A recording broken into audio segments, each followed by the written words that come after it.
World Championship Formula One. You're joining us here on Eurosport Live on a very, very hot day. 29 degrees here.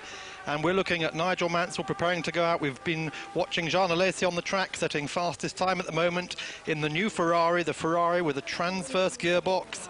He's done a 1:24.683, but this morning in the free training, Nigel Mansell was fastest overall, but only just from Ayrton Senna. Mansell 1:22.714, and Senna an incredible performance in the McLaren 1:22.868, right behind him.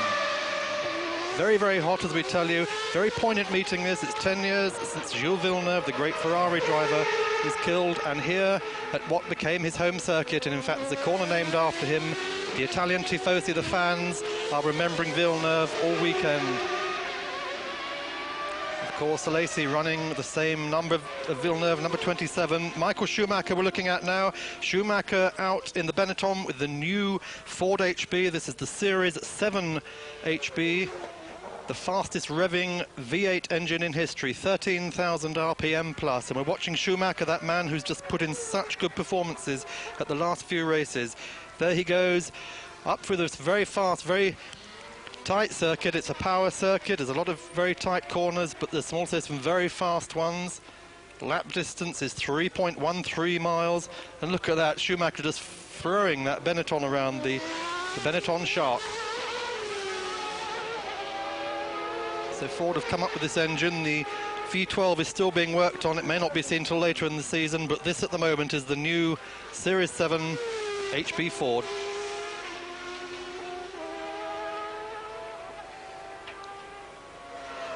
Watching Schumacher coming down through that tight section, downhill. Very, very fast corners here. 110 we're looking at the moment. Looking Schumacher can improve on Alesi's 1:24. No, he doesn't. He goes in the pits. So that's just the second exploratory lap there for the young German. Schumacher, 23 years old. This will be his 11th Grand Prix. No wins yet, but my goodness, he's had some very fine performances. Fourth in South Africa. Third in Mexico, third in Brazil, and of course, 2 weeks ago in Spain, second behind Mansell. Can this man win a Grand Prix? It's only going to be a matter of a few races, I'm sure, before he can profit from any mistakes made by the Williams boys. And of course, McLaren coming on very strong now. They're beginning to get to grips with their car. They're beginning to understand it. The MP47. Looking at Schumacher again. Look at the way he's throwing that car, throws it so fast. In fact, that's obviously why he came into the pits. We didn't see that. He hooked a curb, the car was in the air. Very neat 360, keeps it going in the right direction. And on he goes, on his way. That's obviously why we saw him go in.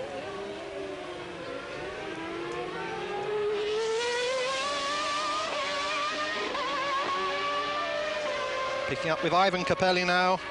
The second Ferrari. Of course, this is the F92A with the conventional gearbox. The new car has the transverse gearbox and is identifiable, the one Alesi was driving, by the fact that it hasn't got this double floor.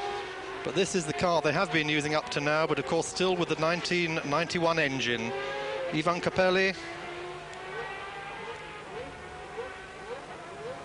28 years old, from Milan. He has run 82 Grand Prix. He has yet to win one. But he has put in some useful drives already this season. At a 5th place in Brazil, which has given them some points. 2 retirements earlier. 10th in Spain after a torrid race. Ayrton Senna there preparing for battle. You can see just how hot it is. And Senna at last coming to grips with this new McLaren, the fly-by-wire McLaren. When the car's running properly, it'll probably be the most radical of all the cars out on the circuit. Honda engined, of course. This will be Honda's 52nd Grand Prix in the atmospheric era. They've had 37 poles, 24 wins, but none of those this year, of course. They've all gone to the Williams-Renault team.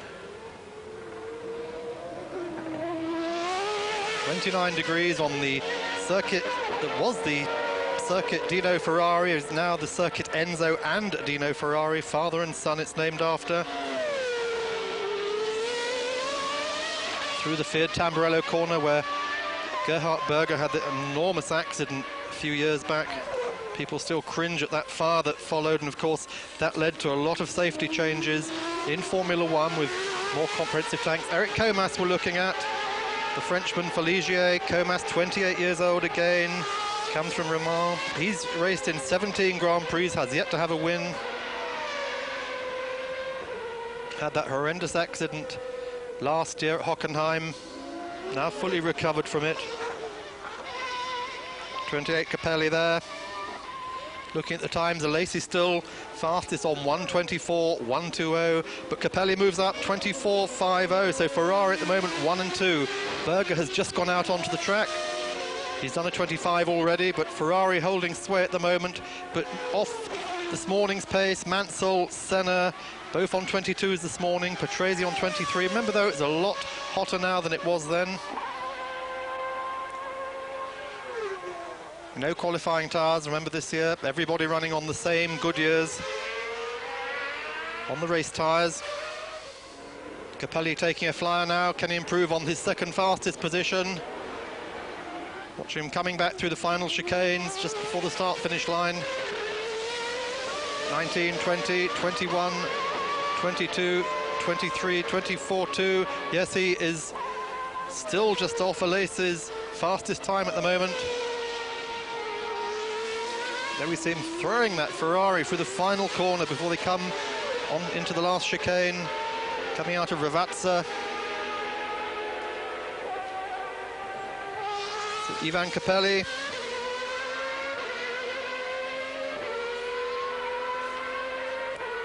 '84 European Formula 3 champion. In fact, it was the last year they had the European Championship. He won that. He was the International Formula 3000 champion in 1986.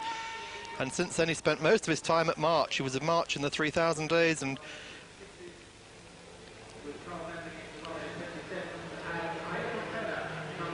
very popular driver around the paddocks. He's had to work very, very hard at Ferrari. They've been struggling with this new car. So at the moment, Alesi still leading 24.120. Capelli 1:24.500 dead.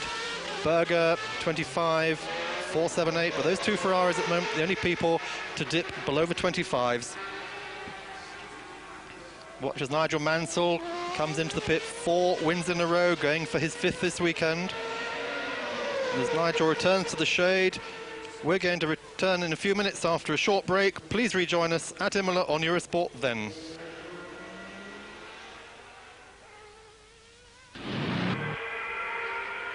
Hello and welcome to Eurosport here from Imola, the 12th San Marino Grand Prix, and this is the first qualifying. John Watson and Allard Health both apologising for some technical problems we had to get the commentary to you, but here we are with Martin Brundle, currently in 3rd place, just completing one of his laps. John, it's very, very hot here in Imola, and are we going to see fast times? Well, so far, Allard, we've seen Michael Schumacher go out, but he came straight back in, and basically the temperature, the track temperature, is much higher than it was for the hour-and-a-half unofficial session this morning.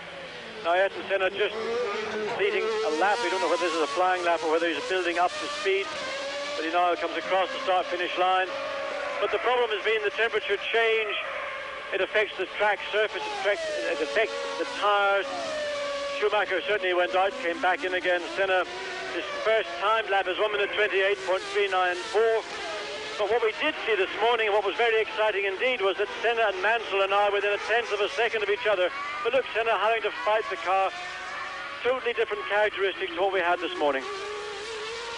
Well, this morning, Nigel Mansell, a 1:22.714. Ayrton Senna, a 1:22.868. Then Riccardo Patrese and Jean Alesi. Gerhard Berger and Michael Schumacher, followed by Capelli, Suzuki, Alboreto, Brundle and Buxton. That was this morning. Now it's the Ferraris on the front row for the moment. But Ayrton Senna, one corner, half a lap to go, and he's about, I think, to put that McLaren onto the front row. The man had a lot of pole position, and he could add one here today. Well, Ayrton Senna, I can assure you, is giving it 110% right now. This is coming down into this final right-left chicane. We saw Michael Schumacher actually perform a very, very pretty pirouette. But Ayrton Senna now exiting the final chicane. Coming across the line was it? Yes, it is 1:23.086, and that is just 2/10 off the time Senna had this morning. So certainly Ayrton Senna and McLaren are closer to the pace they ran at than anybody else so far we've seen in this official 1-hour session on Friday afternoon. So it's Ayrton Senna provisionally fastest, Jean Alesi alongside him, Ivan Capelli third. Then a big surprise for many people, Michele Alboreto. Remember, Alboreto has to pre-qualify, but Alboreto currently fourth quickest. And he and Suzuki were both very, very quick indeed this morning, 8th and 9th at the end of the session. Martin Brundle 5th, Aguri Suzuki 6th, Andrea De Cesare 7th, now JJ Leto up to the 08th, Morbidelli 9th, and Grillard 10th. Well, having said all that, Jean Alesi's gone out and improved again. He's up to 1 minute 23.970. And that's also 2 cents slower than Jean Alesi did this morning. But Nigel Mansell still has to complete a flying lap, and we're all waiting for that red knight to Williams to come out. Yes, we've now also got Michael Schumacher completing his first flying lap. He's in fourth place. So there's a little flurry of activity. We're some 20 minutes into this 1-hour session, but we have yet to see Nigel begin. We saw him getting dressed a few minutes ago, putting on that familiar neck brace. Well, there's teammate Riccardo Patrese, who some might say would need a neck brace because exactly the engine can give them. And of course at Imola it is a power circuit, and you want every ounce of horsepower you can get. Look at Jean Alesi, unbelievable little man. He just throws his Ferrari around. It's like a Formula 3 car the way he chucks it around. He nearly lost it there earlier in the session, and now behind Eric van der Poel. Well, that's compromised Alesi's lap. He'll not be very happy about that. Eric van der Poel having his first run. Look, coming across, just squeezing van der Poel. Now he's backed off. Listen, Eric, don't mess me around. I'm on a qualifying lap. You've got mirrors, use them. Get out of my way. Now Alesi's still applying the lesson. Van der Poel, I think, has read the lesson, but look, he's not prepared to come up alongside Jean Alesi because he knows he's going to get another chastising.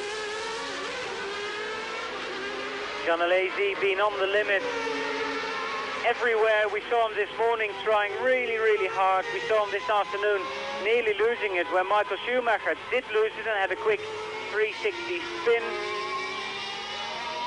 But Alesi, he's got a special car waiting for him, John, in the pit, a new transverse gearbox and maybe even some revised side pods. Ferrari have been working very hard. We know that since this F92A has been introduced, the car has not fulfilled its potential, or that's the theoretical potential that Ferrari believe it has. We want to have the best out of the car when the car is at its best. Gerhard Berger being a tenth of a second up on Ayrton Senna's time. That's the first intermediate point we take. He's now got a very fast left-hander down to the Acqua Minerale. That must be the slowest point of the circuit, John. It's about as slow as the chicane that you join the pit straight with, but it leads into this lovely uphill corner at Acqua Minerale. That's a corner where you feel you can always go quicker, but you never can quite just get the balance right. It's one of those corners where the car tends to understeer going in, and if you try to drive through it, of course, then it snaps suddenly into oversteer, and then you've got a real problem on your hands. But then you come down, this is into the Ravazza, that's the double left-hand corner. Berger, of course, now has dropped off the pace. This is not going to be a qualifying lap for him. The second part is taken in fourth gear. Most drivers will short shift from third to fourth between the two parts of the Ravazza. Then it's fourth, fifth, and if you're really brave, we saw Alesi try it, we saw Schumacher try it and fail. You can go flat through the right, left, and it's immediately on the brakes and into that chicane. Well, Berger backed off, but starting another qualifying lap. Of course, only 2 sets of tyres that can be used by the drivers, and we think Michael Schumacher might have destroyed one with that quick spin he had. He's still in fourth place behind Ivan Capelli, Jean Alesi, and Ayrton Senna, who's still fastest of them all. Then it's Michele Alboreto, Martin Brundle up to 6th, Aguri Suzuki in the top 10, together with Andrea De Cesare, Jerry Boutsen, and JJ Leto. Well, Nigel certainly not hanging around. This is his first flying lap, remember. He sat on the pitch for some 20 minutes, got an idea from the monitor in his pitch how quickly the opposition was going. He is aware that McLaren are ever improving, as he is a Ferrari and Benetton. But I believe that the Williams team still have got a significant advantage. Maybe not as much as we saw at the beginning of the season in South Africa, but still a significant advantage. And now Mansell coming up to take the line. Well, comfortably quicker than anybody else, 22.433, some 0.653 quicker than Ayrton Senna. And really that was not too difficult, Nigel. Really, do you think you need the FW15 right now, or is there still some life left in that FW14B? Remember, they've still got the RS4 version of the Renault engine. That's the engine they used for qualification in Barcelona. So Williams and Renault have got a lot more in hand. So as the opposition, McLaren and others, close up to Williams, Williams have still got that advantage in the back pocket. Well, as we go through the list, we see 20th place at the moment, Bertrand Gachot. Gachot, of course, has to come through pre-qualifying and destroyed his gearbox in front of the pit, the bit flying on the main straight, and then he pre-qualified in Ukio Katayama's car, and then in the hour and a half this morning, he didn't do a single lap. So we only had 27 cars out because Joseph Brabham didn't do a lap either. And we've both seen Eric van der Poel and Damon Hill out, so those problems are probably sorted. Well, Berger looks on course to annex Jean Alesi's current third place. Coming down to this, the slower of the two, the first part of the left-hand Rabatza, Berger correcting opposite lock into fourth gear. Of course, the McLaren gear changed like Williams and Ferrari on the steering wheel, and giving it an almighty chuck into the right-hand part of that right-left, and having to get the anchors out into second gear, then very quickly third, fourth, fifth, and taking sixth just a little after the start-finish line, Gerhard Berger. Well, he didn't get past Jean Alesi. He lost time, that little slide before the end of the lap, costing him a couple of tenths. Berger's time, 24.158, is exactly 2 tenths slower than that from Jean Alesi. And here we are in car. First time we've seen the in-car camera on the left-hand part of the bodywork. We've always seen the in-car camera on the right-hand side part of the bodywork. But Ferrari on Capelli's car, it's on the left-hand side, and we're getting more of a view into Capelli's cockpit. Let's hope we can get a bit more of the in-camera footage from this Ferrari and see what it's like going through Acqua Minerale. Well, a little bit of understeer for Capelli again, really not finding it easy to go flat through there. You can just see the way he was holding his hands on the wheel.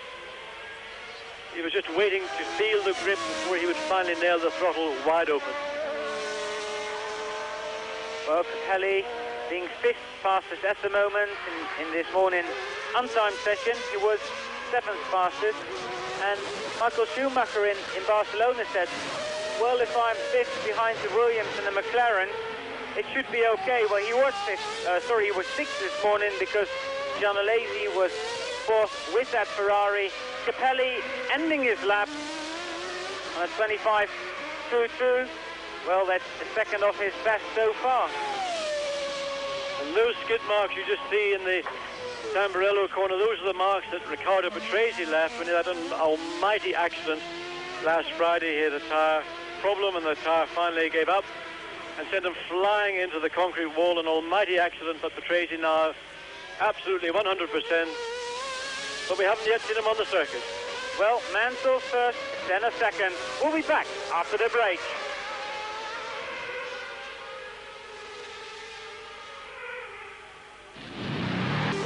Trying to improve on his current fifth place, 1 minute 24.244 is the time he has to beat. But to improve position, he's got to get into a 1 minute 24.0 because that's where Gerhard Berger is. But Schumacher pushing, and here we saw that very pretty little pirouette he had in the opening minutes of this Friday qualifying session. So can Schumacher beat that 24.244? Well, not this time, no. Now, and again, we saw coming onto the straight, John, we saw him having a lot of oversteer and wheel spin, and we've seen him have that, well, all through the session. Yes, and I think that is part of the problem that he's had in finding a car setup. I suspect what ultimately is happening is they're compromising a car, part of the car, to help the handling. Well, there's a man who knows a lot about car setups, Niki Lauda. He's here with Ferrari in an advisory role. Niki really very impressed with Jean Alesi. And in fact, since Jean Alesi has become the unofficial #1 driver in the team and come out from under the bushel of Alain Prost, his spirit and driving has been outstanding this year, and Niki is very impressed with Alesi. And Alesi is doing a lot to impress a lot of other people in the pit lane. In 1991, he tended to be very much overshadowed by the presence of Alain Prost, not seen any times illustrated. Well, he's got a clear circuit ahead of him.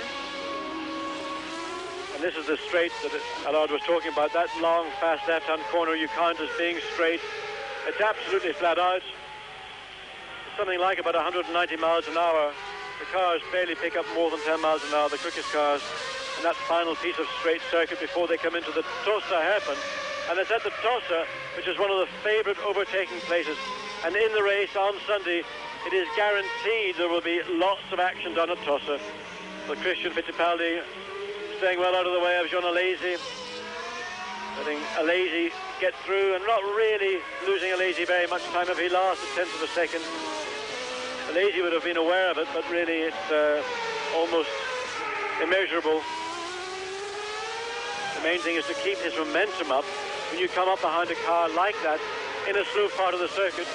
It's not the car being in your way so much as the momentum you lose as having to not know quite what that other car will do. But Alesi now got Damon Hill ahead of him in his Brabham, and undoubtedly Alesi is going to catch him at the chicane. Can Damon stay out of the way? Well done, Damon. He decided to go into the pit. Little oversteer on the exit of that final right-hand part of the chicane. Well, it's not an improvement for Jean Alesi, who's already done a 23.970, as well as Nigel Mansell's pace.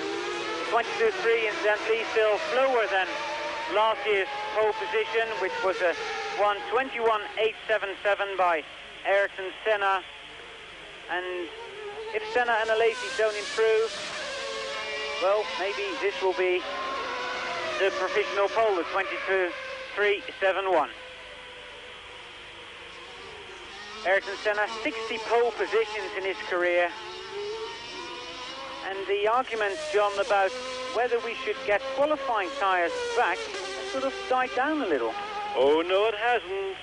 I think we're going to see qualifying tyres back in the 1992 season, and it may not be before we even get to the halfway point. It's a contentious issue with a number of the less well-financed teams. But on the other hand, then they would have to buy fewer sets of race tyres. It means a lot less wear and tear on the cars, because, of course, in qualifying, at maximum you may end up doing 8 laps, as opposed to running race tyres in a qualifying session where you can do up to 30 laps, depending on the length of the circuit. So it swings and roundabouts. I personally favour qualifying tyres because it undoubtedly adds even more excitement and interest. And of course, this man here, Ayrton Senna, he is the master of qualifying tyres. Well, Ayrton Senna not improving on that lap, but starting what should be his attack on pole position, fully committed there. And good news for the Jordan fans, because Mauricio Guzman was up to 12th, he's now down to 13th. And he's nearly a second quicker than he's gone this morning. Well, let's watch Ayrton Senna, because this looks to me like Ayrton's putting together one of those masterfully controlled qualifying attempts. We've noticed a little bit this year he's had to push very, very hard indeed with a car that was not as competitive as he's used to. And he was digging deep, deep, deep into those years of experience. But this looks like the kind of control we've seen from Ayrton Senna in the past.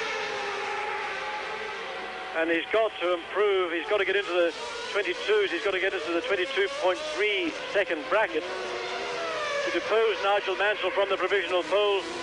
Ivan Capelli just ahead of him. Look at Senna through there. That is just absolutely superb. But is it a good... Oh, now that was time last, Ayrton. What was that all about? Well, it's an improvement. 1-1-1. No, it's not. It's marginally slower. And that little tail wag, let's watch it again. Senna comes through. He just slams his right foot to the floor. The back end steps out,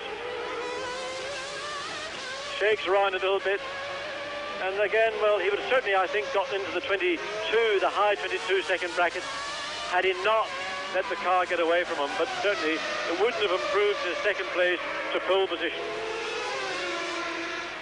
Bertrand Gachot now out. We didn't see Gachot run this morning because he managed to destroy the gearbox in his race car. He took over Katayama's. As it is this morning, John, that one stopped. Molina Stefano had to run back to the pits and get into his spare. Jean Alesi on the lap. We don't know whether it's a good one yet. I'll tell you what, he's trying plenty hard enough. Look at that. He just picks that car up, chucks it up the corner. He's got Thierry Boutsen ahead of him, and Boutsen is not going to give way, I can assure you. Well, there I was right again, unfortunately for Jean Alesi. Again, momentum lost for Alesi. Boutsen doing his best, but of course Alesi losing time, 24.141. Still 2/10 that he's been on about 4 laps now, just 2/10 slower. Well, that's the new Lotus being stopped out on the circuit by Johnny Herbert. Nigel Mansell is still the fastest. Then it's Ayrton Senna. Michael Schumacher is just enough to third. Jean Alesi fourth. Gerhard Berger is fifth, just in front of Ivan Capelli. That's Stefano Modena. We'll be back after the break. Mansell. John, you said something when we were in the break. We saw Riccardo Patrese, but we haven't seen him out on the track yet. No, Patrese is all kitted up, ready to go, but he has not yet been out on the circuit. But this man Mansell has been out. He has got his coveted pole position, certainly provisionally.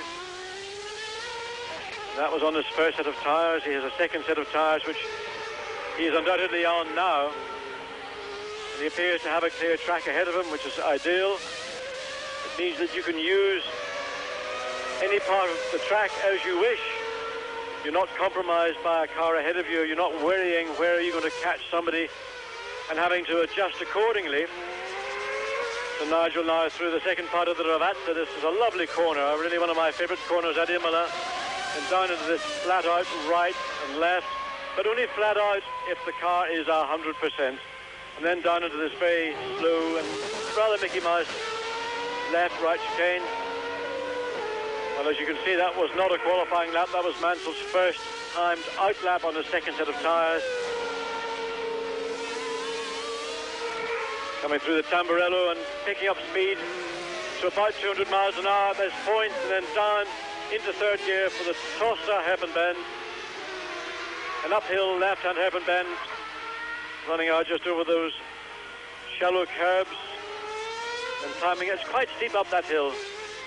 And into this wonderful, wonderful double left, fourth gear corner, dropping downhill into the chicane just before Acqua Minerale. It's a really fiddly chicane, frustrating.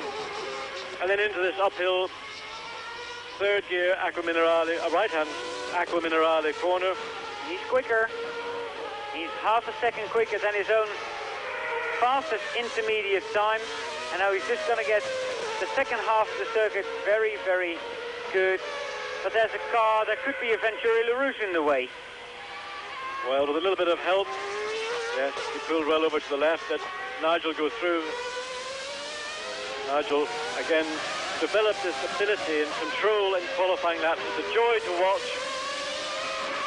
The man's ability and confidence is so high, and this ought to be an improvement. It certainly will be a 21-something, well, 21.8, and that is in fact an improvement that is quicker than last year's pole, which Ayrton Senna set, and that is done without qualifying tyres. Remember, so far in 1992, qualifying tyres are not available, but I believe that in the future, and possibly before the middle of the Grand Prix season, we may well see qualifying tyres being reintroduced. Well, Nigel will have been informed of his time via the pits, improved by some half a second, in fact, over his previous fastest lap, and he will be satisfied with that. Well, qualifying tyres might come back. Another thing that's talked about in the paddock, John, is refueling. There are a number of things that have been discussed.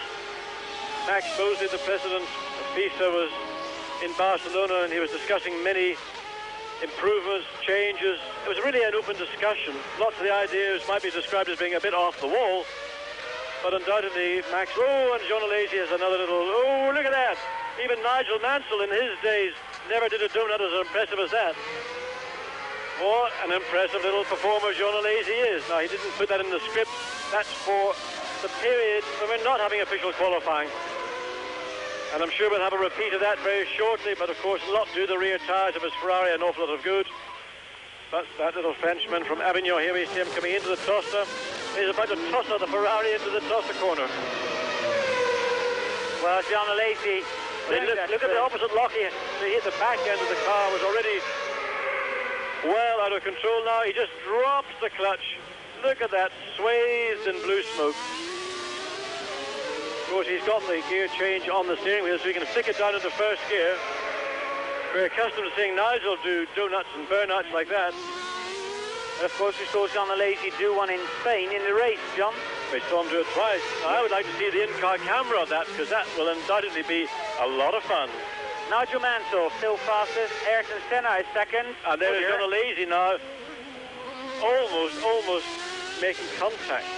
Ivan Capelli. Well, that is not the ideal line through the Aqua Minerale.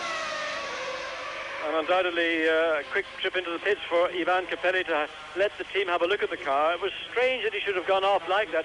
The reason we thought it was Capelli thought it was Alesi is because after that performance of Alesi, his tyres may have lost that certain edge. And it's not uncommon when someone has a spin or a moment like Alesi had at the next corner or two to see him drive off the road. We don't know what Capelli's problem was, but whatever it was, we expect him back in the pits. Well, here is Jean Alesi, irrepressible as ever, charging down to the chicane at the Aqua Minerale. Andrea de Cesaris taking the shortcut across the grass. Look at Capelli still throwing his Ferrari around. I don't think anyone has ever told him that this is a Formula One car. You're not meant to drive it like that. Well, Jean Alesi trying very hard to get back up to third place, which he lost, which he had early in the session. Gerhard Berger has got third place now, ahead of Michael Schumacher. Gerhard doing a 1:23.418, so it's the Austrian just in front of the German. But look at this man trying. And just watch him through this right left. Is he going to keep it on the road? Why did the, because Riccardo Patrese has come out. I wanted to see Jean Alesi go through that final chicane, because let's call it the flat-out chicane, he just about kept the car under control, but Riccardo Patrese now out in his first flying lap. We don't really know why Patrese did or has had to wait virtually until the end of this 1 hour session before he can go out and attempt to qualify. So bringing that news Saturday's qualifying session. Anyway, Riccardo Patrese coming up to finish 22. Well, where's that going to put him? In fifth place, 23.948 for Riccardo Patrese, and that was his first qualifying lap. On the third row of the grid alongside Jean Alesi, and Riccardo Patrese now will continue on. He's got Belmondo, yes, so he's hoping that Belmondo will help him. Of course, another one of the Minardis ahead of him as well, but look, both Minardi and the March pulled over to the right. Patrese went through. And Riccardo really loves this Imola circuit. He won here in 1990 and is looking for a result to continue his teammate's success.